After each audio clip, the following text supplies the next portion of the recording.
Que o nosso bom amigo e mestre Jesus permaneça nos envolvendo na sua paz e no seu amor. Na noite de hoje, nós vamos falar sobre um tema que ele, de uma certa maneira, é bem intrigante pelo contexto que ele foi apresentado e tudo mais.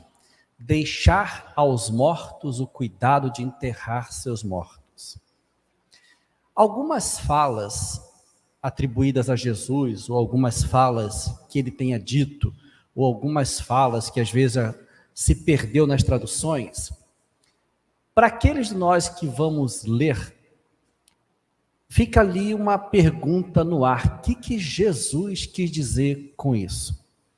Kardec, se ocupando de trazer para nós o entendimento das falas de Jesus, no Evangelho segundo o Espiritismo, capítulo 21 ou 23, se eu não me engano, 23. Ele criou ali um capítulo chamado Estranha Moral. Nesse capítulo, ele faz as interpretações dessas falas de Jesus, como, por exemplo, quando Jesus disse: não vim trazer a paz, vim trazer a espada. Ou quando Jesus fala assim: eu vim separar a mãe de sua filha, o pai de seu filho. Ou deixar aos mortos o cuidado de enterrar seus mortos. Tem outras falas estranhas quando a gente ouve, e Kardec, ele faz esse exame, essa análise dessas falas, e aí a gente consegue entender o que foi dito. Então, na noite de hoje, nós vamos fazer uma reflexão dessa fala de Jesus, deixar aos mortos o cuidado de enterrar seus mortos. Nós vamos ler o que foi dito por Jesus. Depois, nós vamos conhecer a interpretação que é apresentada pelo Evangelho segundo o Espiritismo. E por último, e mais importante, nós vamos traçar um caminho de como trazer isso para a nossa vida, de como aplicar isso na nossa vida, para que não fique uma fala meramente teórica, o conhecimento pelo conhecimento. Se não conseguirmos aplicar o resultado de uma palestra na nossa vida, alguma coisa não está ajustada dentro de nós quando a gente vem para cá ouvir. Então, vamos primeiro ler o que foi dito, que Jesus disse. Então, está no item 7 do capítulo 23, começa assim: disse a outro. Quem disse? Jesus dizendo a outro que estava na multidão ali com ele: segue-me. E o outro respondeu: Senhor, consente que primeiro eu vá enterrar meu pai. Jesus retrucou: deixa aos mortos o cuidado de enterrar seus mortos. Quanto a ti, vá anunciar o reino de Deus. Uma das curiosidades que reside nessa fala atribuída a Jesus é o fato de que no honrar pai, honrar mãe, está essa questão de você poder, nos momentos finais, no velório, no sepultamento, você ir lá e prestar suas últimas homenagens. E Jesus, ele propõe que a pessoa não vá, que fique, para poder ir pregar ao Evangelho de Jesus, a Boa Nova, e deixar aos mortos o cuidado de enterrar seus mortos. Antes de nós olharmos o que o Evangelho traz para nós, outro espírito que interpretando essa passagem, ele disse o seguinte, que naquela época, quando o pai morria, o filho mais velho, ele tinha por direito receber toda a herança que o pai deixava. Se eu não me engano, foi a Amélia Rodrigues que trouxe isso. Esse espírito, esse jovem, o pai dele era rico, ele era o mais velho dos irmãos, e atendendo a uma cultura da época, ele só teria direito a essa herança se ele fosse visto pela comunidade no velório do pai. Daí ele querer ir lá, não para poder homenagear o seu pai, mas para garantir a tua parte na herança. Mas a interpretação do Evangelho não vai por esse caminho, vai por outro caminho, e a gente vai olhar para ela agora. E começa lá fazendo uma pergunta, no Evangelho que já está no item 8. Que podem significar estas palavras? Deixar aos mortos o cuidado de enterrar seus mortos. Então vamos conhecer o que o Evangelho traz, para depois a gente traçar um roteiro para nós.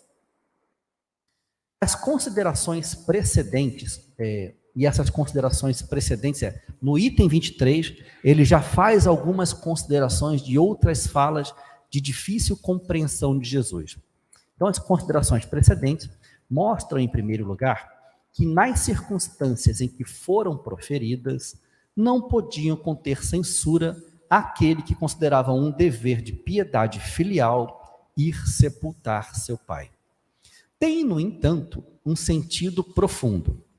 A vida espiritual é a verdadeira vida, é a vida normal do espírito, sendo-lhe transitória e passageira a existência terrestre. Nós que temos a felicidade de ter conosco a doutrina espírita, nós temos com clareza esse entendimento de que essa vida material, ela não é a nossa vida definitiva, que a morte, ela faz parte da jornada, do processo evolutivo de todos nós. Vai chegar uma hora em que nós vamos deixar o corpo para poder prosseguir a nossa evolução do lado de lá. E mais adiante vamos voltar em outro corpo para poder evoluir do lado de cá. E é isso que ele está colocando aqui.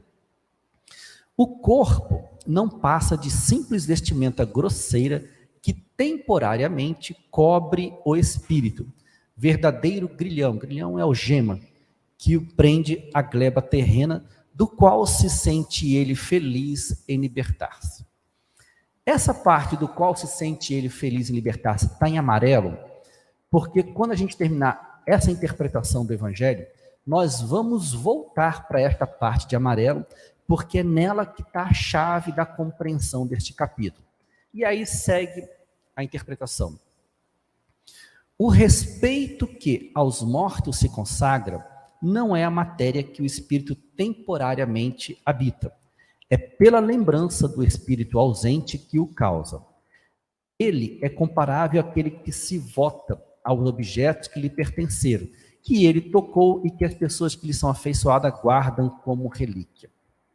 Em outras palavras, quando alguém se vai, não é do corpo que a gente sente a falta, daquele corpo que caminhou com a gente, mas é das experiências que nós vivemos, dos diálogos que nós tivemos, das cumplicidades que nós tivemos, e foi com o espírito que estava no corpo, e não com o corpo. E é isso que ele está colocando aqui. E para finalizar, era isso que aquele homem não podia entender por si mesmo, que não podia por si mesmo compreender. Jesus lhe o ensina dizendo: não te preocupes com o corpo, pensa antes no espírito.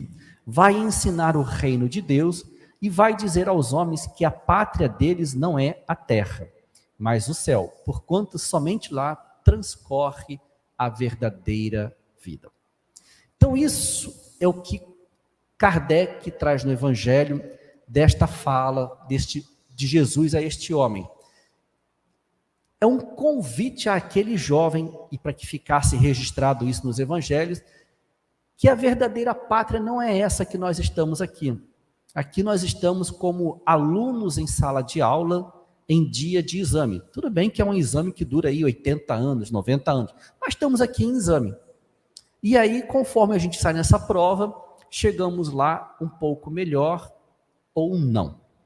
E aí, me reportando aquela parte de amarelo que eu falei, que a gente vai pegar ela, ele diz aqui, ele fala que o espírito se sente feliz em libertar-se do corpo. Essa frase, ela precisa ser muito bem entendida pelo seguinte: para quem teve a oportunidade de ler no Evangelho um capítulo chamado A Melancolia, vai encontrar nesse capítulo a razão pela qual alguns espíritos encarnados experimentam a melancolia. Quando ele dorme, desdobra e vai para o mundo espiritual. Lá encontra suas alegrias, seus prazeres, seus amigos, aqueles a quem eles realmente gostam. Mas como o corpo precisa acordar, chega a hora dele voltar. E ele vai voltando, chega em casa, olha para aquele corpo dormindo, que é o corpo dele, e ele fala assim: eu não quero voltar. Às vezes é um corpo doente, é um corpo debilitado, ele fala: eu não quero voltar, mas não tem jeito, o corpo acorda e o espírito é enfiado dentro do corpo ali. Nem ele sabe como isso acontece. Então, nessa luta que o espírito experimenta, de não querer voltar, porque lá onde ele estava, quando ele estava dormindo, é bom, gera a melancolia. Então, ele experimenta essa felicidade em libertar-se pelo sono, porque ele está em lugares bons. Compreendido isso, vamos compreender o segundo viés disso daqui. Nem todo mundo que se liberta do corpo pela desencarnação encontra essa felicidade do lado de lá. Porque para experimentar essa felicidade lá, é preciso que a vida aqui, ela tenha sido uma vida de bons feitos. Ela tenha sido uma vida onde você se empenhou naquilo que lhe cabia fazer. Por experiência de reunião mediúnica, a gente vê que muito espírito, quando chega do lado de lá, encontra tudo menos essa felicidade.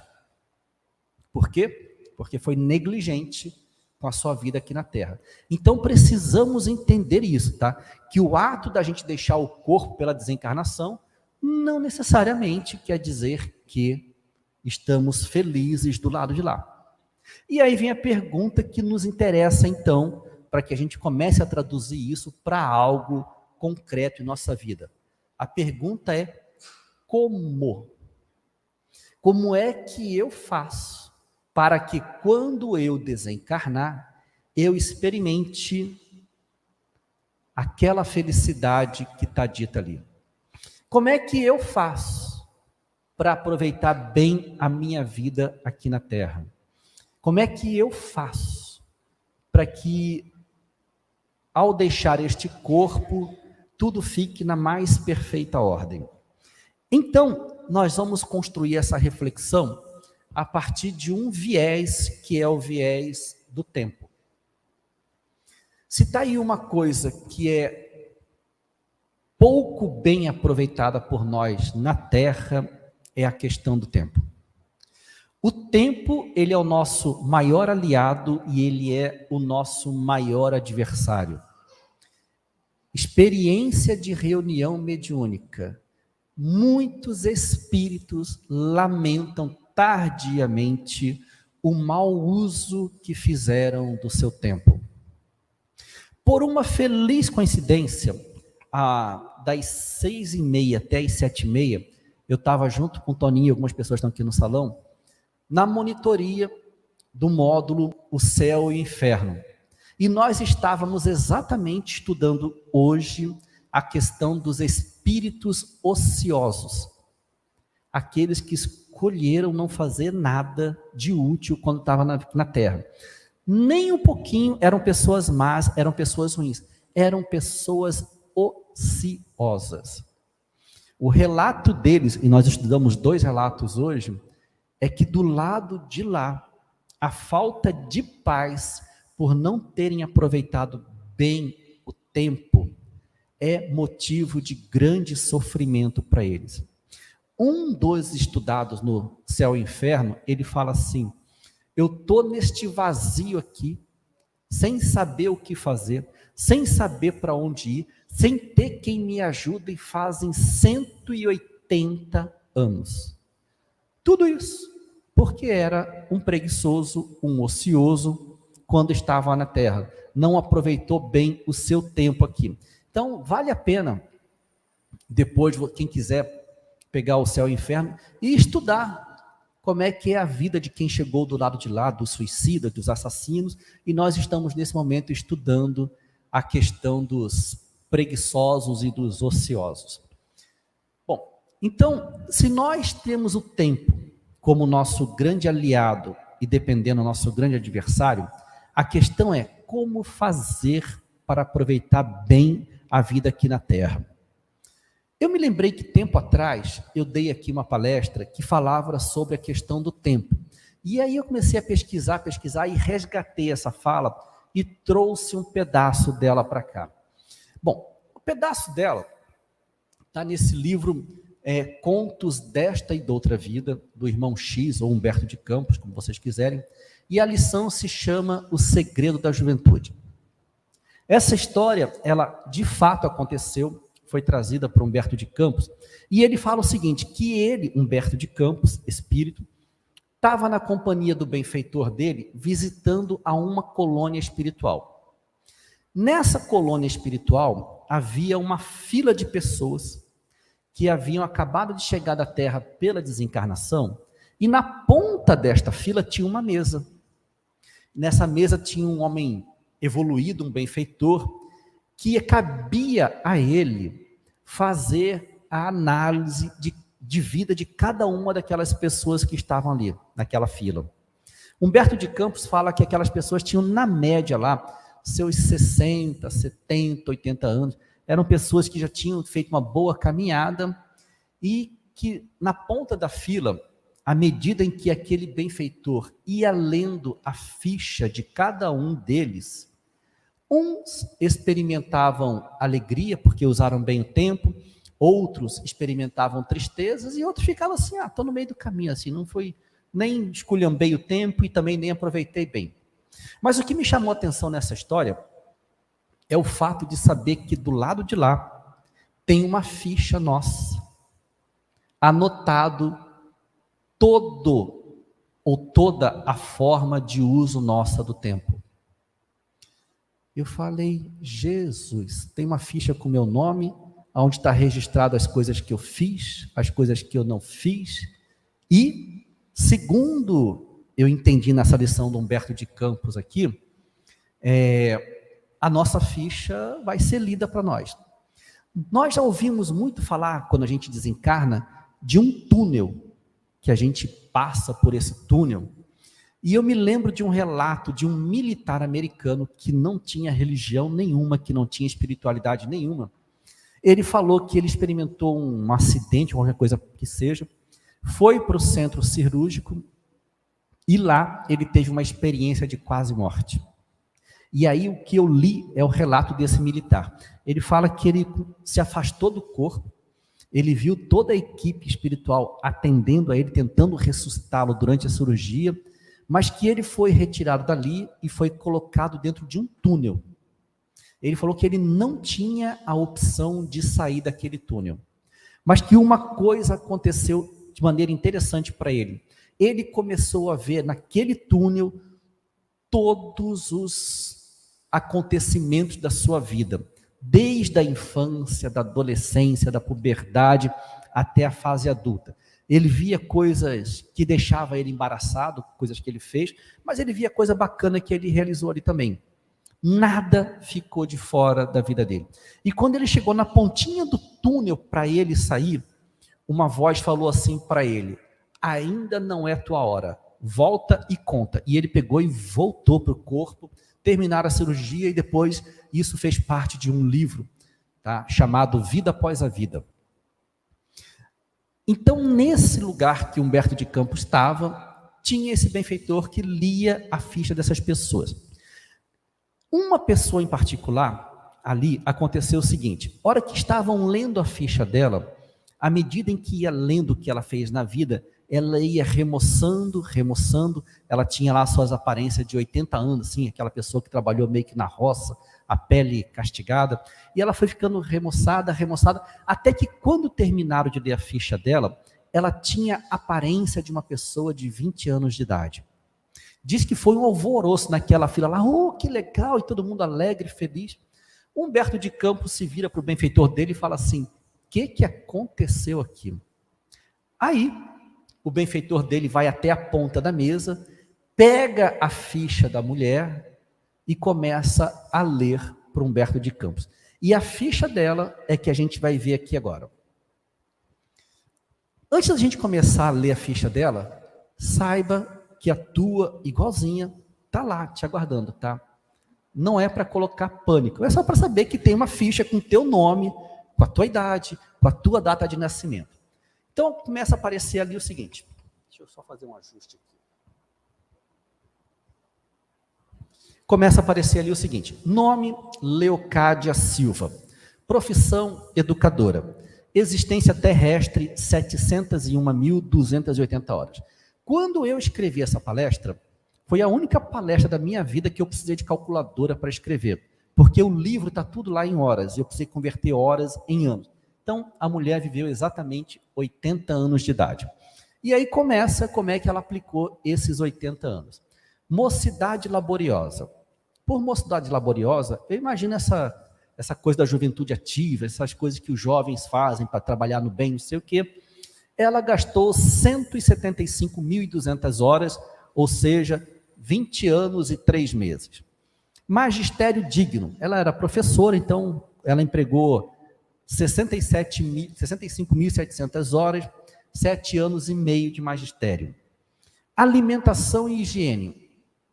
Por alimentação e higiene, vamos entender o tempo que a gente gasta na mesa tomando café da manhã, o tempo que a gente gasta na mesa almoçando, o tempo que a gente gasta na mesa jantando, o tempo que a gente gasta no banheiro sentado devolvendo tudo para a natureza e o tempo que a gente gasta no chuveiro tomando banho. Então isso está incluso alimentação e higiene.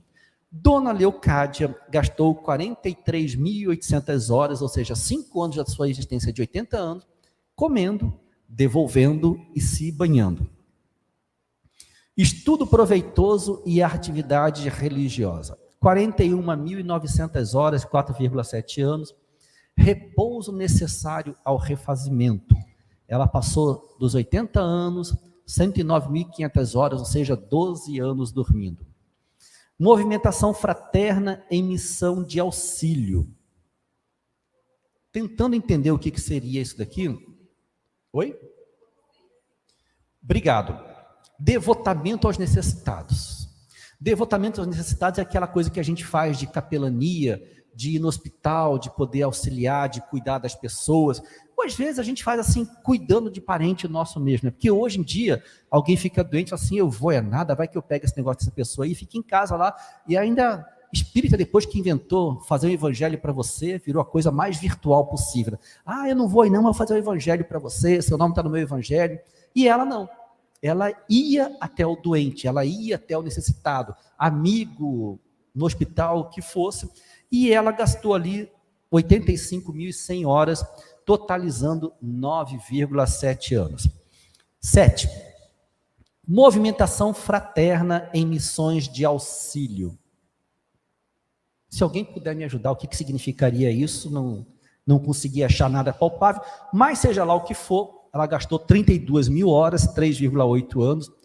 Noite de vigília em solidariedade aos enfermos. Antigamente, na época dos meus avós, tinha essa, né, de ficar ali cuidando, vigiando, botando aquele paninho úmido na testa do enfermo para ver se ele baixava, essas coisas todas. E ela ficou ali 33.000 horas. Conversação sadia no amparo moral e genuíno. Ou seja, ela não falava piadas, ela não fazia aquelas coisas chulas de TikTok, de Instagram, não cuidava da vida alheia.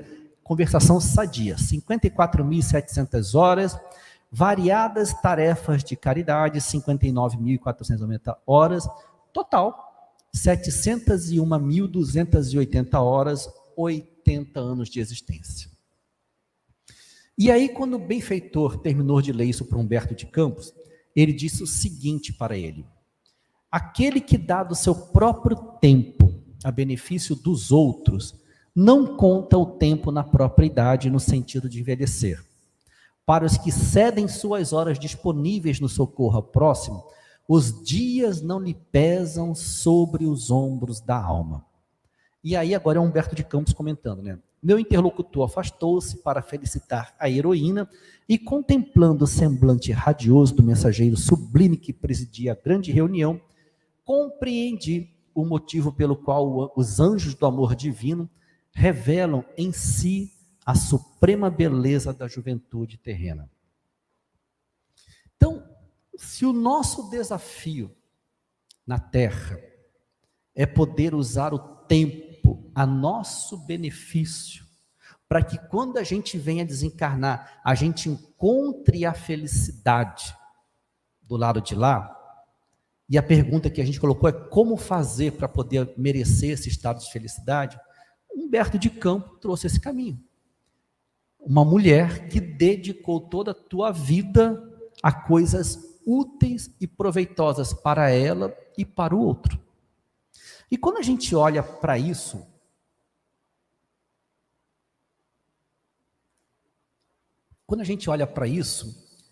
está no livro, é legal, e a gente fica assim, pô, bacana, legal, está lá no livro, mas assim, está no livro.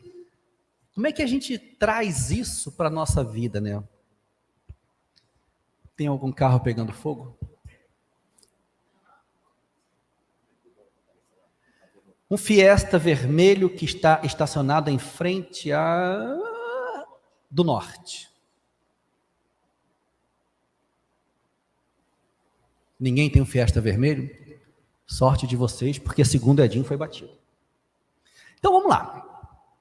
Quando a gente olha para essa história e fala assim, tá no livro, é muito legal, mas existe uma coisa que é trazer, ainda que esteja posto lá, isso para a nossa prática, isso para a nossa vivência.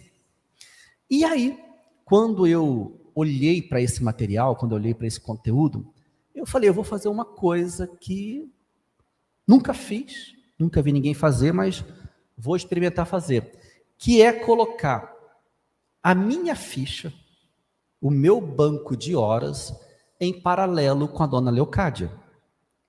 Eu nunca fiz tanta conta para preparar uma palestra como essa. E aí, claro que eu não coloquei todos os itens, eu peguei 4 apenas, e ficou dona Leocádia do lado de cá e eu do lado de lá. Então, o primeiro item que eu peguei para comparar foi a questão da alimentação e da higiene. Então, só para a gente entender, é aquele tempo que a gente gasta no café da manhã, almoço, jantar, lanche. É aquele tempo que a gente gasta no banheiro devolvendo tudo isso que a gente comeu. E é o tempo que a gente gasta em banhos e higienes. Dona Leocádia gastou 43.800 horas. Para eu chegar no meu número, eu comecei a contar o tempo que eu gastava comendo, o tempo que eu gastava tomando banho, e fui fazendo contas, cheguei num número por dia, multipliquei pela semana, que multipliquei pelo mês, pelos 12 meses do ano, e joguei para 80 anos, que foi o tempo de vida que ela teve. Aí, meu número ficou em 48.180 horas, se eu continuar nessa rotina aqui, fazendo as coisas que eu faço. Na média, 3 horas por dia. A sorte que quando eu preparei isso, eu me lembrei de algo que eu fazia lá atrás, que hoje, felizmente, eu não faço mais, né? Então, por exemplo, eu morava numa casa que tinha 8 crianças, eu, minha irmã e o restante era primos, morava na mesma casa, e tinha um banheiro a casa. Aí você imagina a hora de ir para a aula e poder usar o banheiro, era um parto, né? A pessoa mais feliz naquela casa era a empregada, a secretária, porque ela tinha um banheiro de empregada e só ela que usava, ela não tinha fila. E aí, quando chegava a minha hora de usar o banheiro, e eu não tinha privacidade naquela casa porque era muita gente, e eu estudava violão pra caramba, eu levava o violão pro banheiro e ficava lá horas e horas e horas tocando violão. Graças a Deus isso saiu da minha vida, senão esse número seria outro.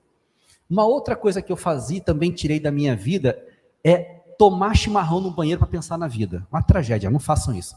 Eu ficava lá pensando, tirei da minha vida isso. Então hoje, como uma pessoa normal, se eu morrer aos 80 anos fazendo o que eu faço, eu vou gastar 48.180 horas. E justiça seja feita, não está tão feia assim perto da dona Leocádia, não. Aí um segundo item que eu peguei para comparar dela foi estudo proveitoso e atividade religiosa. Ela gastou 41.900 horas com isso. Eu comecei a olhar a minha vida e eu falei assim, para dar palestra, eu tenho que estudar. Para poder fazer trabalhos voluntários, eu tenho que estudar. Para poder estar na monitoria, eu tenho que estudar. O meu trabalho é com treinamentos de liderança, comunicação e venda, eu tenho que estudar. Então eu estudo e fui jogando tudo isso, multiplicando pelos dias do mês, pelos 12 meses do ano, por 80 anos, e cheguei neste número aqui, ó, 41.714 horas. Eu falei, que bom, estou estou no bom caminho se ela é trazida como referência pelo Humberto de Campos, eu não estou tão fora do meu contexto assim. Aí, peguei mais um item. Esse repouso nada mais é do que aquele momento em que a gente utiliza para descansar, para dormir. Aí a dona Leocádia, ela gastou 109.500 horas e eu comecei a computar meus tempos de sono. Aí como é que ficou? Ficou o seguinte, eu coloquei a hora que eu durmo e a hora que eu acordo. Joguei na calculadora. Depois eu peguei a hora que aqui em Cuiabá dá para descansar depois do almoço. Eu peguei esse tempo depois do almoço e joguei na calculadora. Sábado, a gente pode também colocar um pouquinho de tranquilidade, de descanso ali, para poder fazer a parte que nos cabe. E aí, calculei a hora que eu durmo, a hora que eu acordo, aquela cochiladinha depois do almoço. Sábado, a gente dá uma dormidinha à tarde. Domingo, porque é domingo, a gente acorda um pouco mais tarde. Aí, Brasil é o país do carnaval, Semana Santa, feriado, tudo quanto é santo que tem na igreja é feriado no Brasil, e a gente vai dormindo. Eu peguei isso, multipliquei por 30 dias do mês, 12 meses do ano, por 80 anos, coloquei na calculadora e apertei o botão de igual. Quando apareceu um número ali, eu falei, não pode ser verdade. Esse número não dá para colocar aqui no Centro Espírita Cuiabá, né? Aí eu falei, a calculadora está errada. Vou fazer a conta de novo. Hora que eu durmo, hora que eu acordo, sábado, domingo, feriado, carnaval, Páscoa, Natal, tudo quanto é feriado de santo, que a gente descansa, né?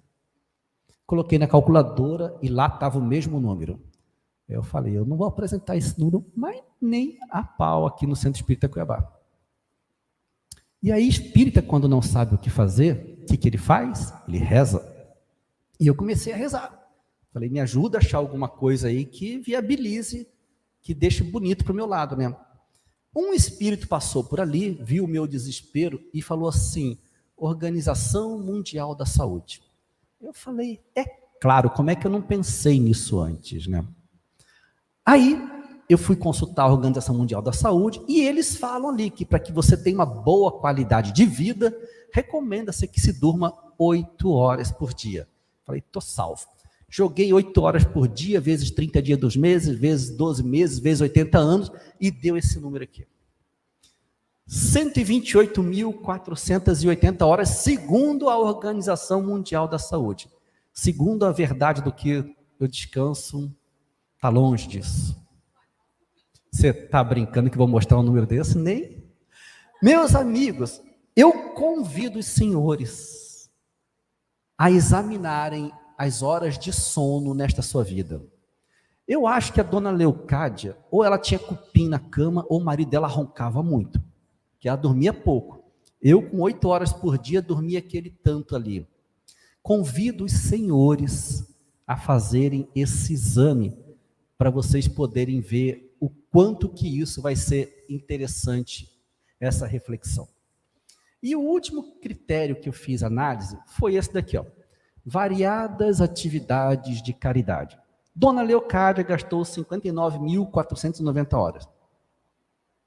Por atividade de caridade, eu comecei a considerar trabalhos que eu faço com dependente químico, comecei a considerar trabalhos que eu faço em outras casas espíritas, eu faço muito trabalho voluntário. Projetei isso para alguns meses, depois anos, até chegar nos 80 anos, e deu aqui 20.857 horas contra as 59.000 da dona Leocádia. Confesso aos senhores que este item, ele me preocupou.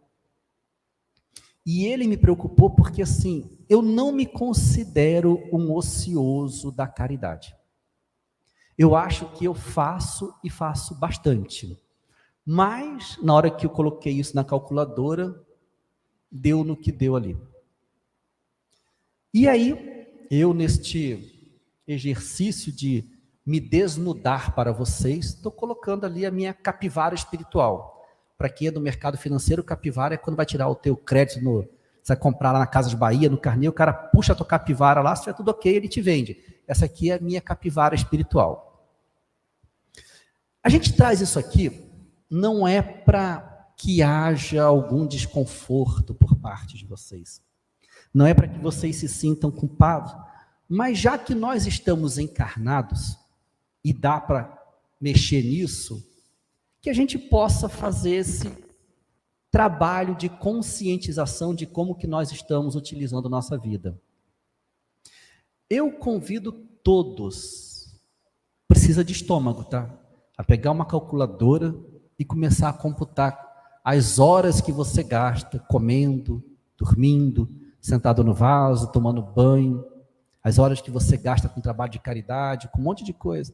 E aí tu vai chegar num número ali que você vai falar assim, ó, tá legal, ou preciso melhorar. Porque o que eu aprendi preparando essa palestra, lendo essa lição, que a nossa ficha está pronta. Que a nossa ficha nos aguarda. E aí vamos imaginar, só imaginar, que neste momento você já estivesse desencarnado. E que você estivesse nesta fila, que aqui tivesse um benfeitor, para ler as tuas realizações. A pergunta é, você estaria tranquilo ou você estaria em desespero? É só essa a pergunta. Porque não importa como esteja, dá para mudar. E para finalizar, para que a gente possa levar isso daqui para um lugar bacana, André Luiz, no livro Respostas da Vida, ele traz uma lição muito bacana, mas antes uma consideração. Quando a gente apresentou isso aqui, não foi com a ideia de constranger, mas é para poder gerar algumas perguntas dentro de nós, que através de uma boa pergunta a gente consegue mudar algumas coisas. Por exemplo, será que com meia hora a menos de televisão, eu consigo fazer alguma coisa a meu benefício no sentido de estudar? Por exemplo, será que, e isso se aplica a mim e tem dado certo, com meia hora a menos de sono, eu consigo praticar alguma atividade física que me coloque numa condição de saúde? Será que com meia hora a menos por dia de TikTok e redes sociais? E aí uma dica para vocês que gostam de redes sociais. Todos os celulares, ele tem ali um relatório de quanto tempo você gastou neste ou naquele aplicativo. Entra lá e olha. Quantas horas por dia você passa nos TikToks da vida, no Instagram da vida, no Telegram da vida, no WhatsApp da vida. Olha. E aí, a partir do que está ali, faça um plano de melhoria para você mesmo.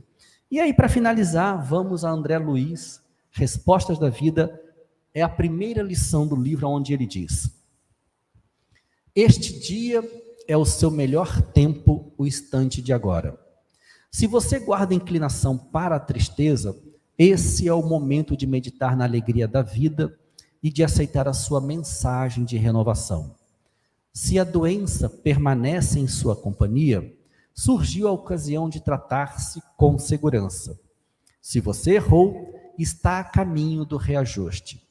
Se esse ou aquele plano de trabalho está guardado em seu pensamento, agora é o momento de começar a fazê-lo. Se deseja fazer alguma boa ação, este é o momento de começar. Se alguém está aguardando seu pedido de desculpas por erros cometidos, terá chegado a hora de você esquecer qualquer acontecimento infeliz e sorrir novamente. Se alguém te aguarda um gesto de carinho teu, chegou o tempo de fazê-lo. Se precisa estudar alguma lição, encontrou você a oportunidade de fazer isto. Este dia é um presente de Deus em nossa ajuda, e de nós depende aquilo que venhamos a fazer com ele. Que a gente possa sair daqui num propósito de fazer algo a nosso benefício no que diz respeito ao uso do tempo. Se está tudo sendo computado de lá, e seremos avaliados por isso, então que a gente possa olhar o que dá para colocar de melhor em termos de uso do tempo. Eu não sei cadê o Toninho, geralmente é ele que faz Ele está ocupado? Tá, então o Toninho está lá. E mais uma vez, nós vamos fazer uma prece de encerramento, de agradecimento, mas agora, trazendo na nossa tela mental um desejo sincero de que a coisa se harmonize energeticamente, para que tudo transcorra normalmente quando a gente sair daqui. E lembrando que nós que somos espíritas e lidamos com energia, aquilo que está tranquilo dentro de nós, está tranquilo do lado de fora. Aquilo que está nervoso, agitado dentro de nós, está nervoso e agitado do lado de fora. Então o convite é para a serenidade. Então está tudo tranquilo para a gente. É só a gente manter a serenidade, não ficar naquele olhar de curioso, o que está acontecendo, quem que é, pegar nossas coisas, orando e desejando bem para todo mundo e seguir para nossa casa. Vamos orar.